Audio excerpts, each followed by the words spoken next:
Okay, bwana wanangu wanaopenda story, join hapa. Bwana hapa juu kuna mshikaji alienda jela bwana. Alipofika jela bwana kuna mabalaa yalomkuta. Bwana hii ni noma. Msikiliza hii mwanzo mpaka mwisho. Jamaa kanipaka mafuta nani huko kwa mkundu.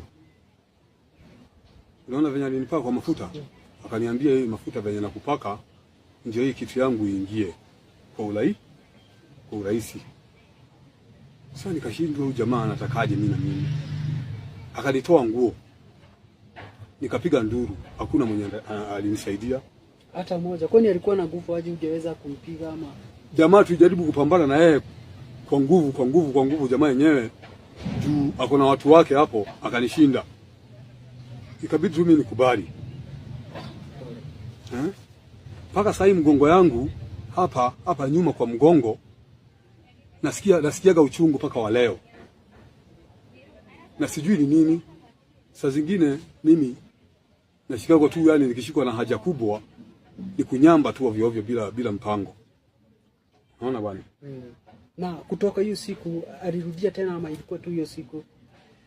Kutoka hiyo siku alirudia, lakini sikukubali. Lakini ni hiyo siku mara ya kwanza alitumia nguvu, ikabidi anifanye na nikakubali afanye. Juu kwa sababu nilikula chakula. Mara ya pili juu sasa nikakuwa ni kama vile nimezoea. Akakuwa kama vile rafiki yangu sasa. Tumeendelea sasa. Akaniambia hayo maneno kabla hatujamaliza mwaka, mimi sijatoka huko kwa jela bado. Akaniambia wewe umeshakuwa best yangu. Na hiyo mambo ni kawaida, umezoea. Usinipe na leo. Nimesikia wewe ni mtamu. Ni mtamu. Ananiambia mimi ni mtamu mimi. Mwanaume. Mwanaume mwenzangu ananiambia mimi ni mtamu. Nikasema basi wewe fanya tu venye nafanya. Nikakubali. Nikaenda kwa choo. Nikaosha, akaniambia nioshe mkundu. Nikaosha, nikakuja. Yenyewe nilikuwa nashiba vizuri.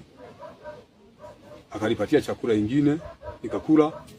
Venye nilikula, akaniambia hizi siku za mbele mimi naona kwamba mimi nitakuja kukuoa tu kwa sababu wewe ni mtamu sana. Mimi nikakubali. Haibiki. Akaniambia wewe wenyewe ni mtamu, shika hii chakula. Mimi sitakuwa na kunyima chakula. Hiyo siku ilikuwa ni Friday. Akanipatia nyama yake, hakukula hiyo nyama. Sasa na ile nyama yangu zikakuwa mbi. Nikakula nyama yenyewe, nikakula vizuri, ugali nikashiba.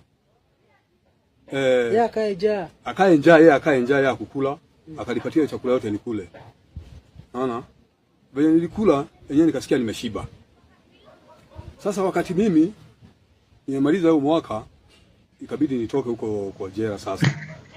Okay, bwana, hii video nimeikata kwa urefu maana ni ndefu sana. Bwana, next video na posti part 2. Yaani usikilize bwana, hii ni story ya kweli kabisa. Jamaa yamemkuta mabaya sana. Bwana, omba sana usije ukaenda jela. Jela balaa. Bwana, next video utaisikiliza mpaka mwisho. Bwana, hii ni Case Closed na mimi ni Temo Smart Diego. Bye bye.